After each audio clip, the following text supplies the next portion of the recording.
13, directed by Catherine Hardwicke, is a film that is recognized by critics as a fake movie that doesn't recognize the vast majority of 13-year-old girls. They say it's overdone, predictable, and gross, with other reviews stating every aspect is exaggerated. It's easy to leave reviews like this nearly a decade later, when what it means to be 13 has changed due to social media and technology advances. But in 2003, Catherine Hardwicke was a secret genius whose goal wasn't to show the life of every 13-year-old girl. Her goal was to show the life of 13-year-old girls whose lives weren't depicted in typical teen films at the time. 13 is a film that follows Tracy, a 13-year-old girl who lives with her single mom and brother, and while her life is slightly troubled with her father leaving the picture and her mom living off of freelance cosmetic work, she does her best to keep her struggles to herself. He was crippled, but only his body was cracked. It's not simple, nor is it an easy matter to explain. When she meets Evie, a popular girl with no parental guidance, she finds herself coping through drugs, sexuality, and self-harm.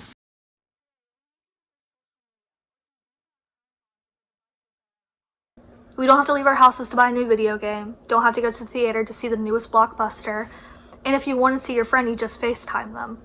In 2003, it was a different time. There wasn't constant entertainment at the tip of your fingers. If you want to hang with someone, you walked down the street or had your mom drive you. Not only that, but there was a very hush-hush mentality during the time, and there was less awareness raised against the things that teens were experiencing.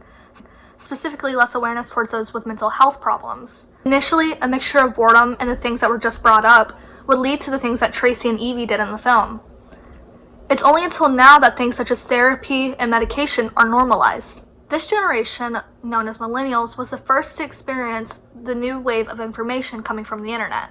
They were born into a culture of artists and musicians that praised the party scene and glorified sex and drugs. My generation that came after millennials, who are the product of millennials, came after this, and we were raised to be more aware of these things because they didn't have protection back then against the things that they were exposed to. 13 is a movie that's plot is told through its cinematography. The longer the film goes on, the more chaotic Tracy and Mel's life get. And with that, the camera becomes less stable and more shaky, kind of getting a handheld effect. It's a small design that was kept in the film, but it was important because it was a small design that leads to viewers feeling more engaged and also emotionally connected to the very unstable environment of their home at the time. There's also something to be appreciated in Catherine Hardwicke's usage of the color blue throughout her films. She reportedly does this to establish a gritty perspective into teenage angst and rebellion. In a way, it presents itself as monochrome and displays Tracy's world that she sees as black and white. Her mom either loves her or she doesn't. Evie's either her best friend or a total bitch. There's never a gray area in the mindset of a teenager who is either struggling with some sort of depression or anxiety or what some theorize as a personality disorder. For her, it's always black and white. Before the actual filming of this, Catherine Hardwicke sat down with the actress for Evie, Nikki Reed, and wrote the script for the film. Nikki Reed was 13 at the time, and her stories were told throughout the entirety of the script. What was originally supposed to be a teen comedy became so much more as Hardwicke was exposed to what teenagers in 2003 were truly going through. Reed even said that the writing of it could be considered semi-autobiographical. Even if those who watch the film can't relate to Tracy's self-destructive patterns, it is easy to relate to Mel and Tracy's relationship throughout the entirety of the film. Their bond is strong in the beginning, but it becomes shaky the more that Tracy is exposed to the things that Evie is showing her. Either way, it doesn't matter the reason why. The arguments and fights between them are something that most, if not everyone, can relate to. 13 is a film that holds strong today. It was one of the first to bring light to self-harm, one of the first to show how divorce can affect children, one of the first to show unhealthy friendships, but the focus of it is the most important part. Being 13 is argumentatively one of the hardest ages to go through. There's so many changes going on with the brain and body, and with that comes low self-esteem and confusion.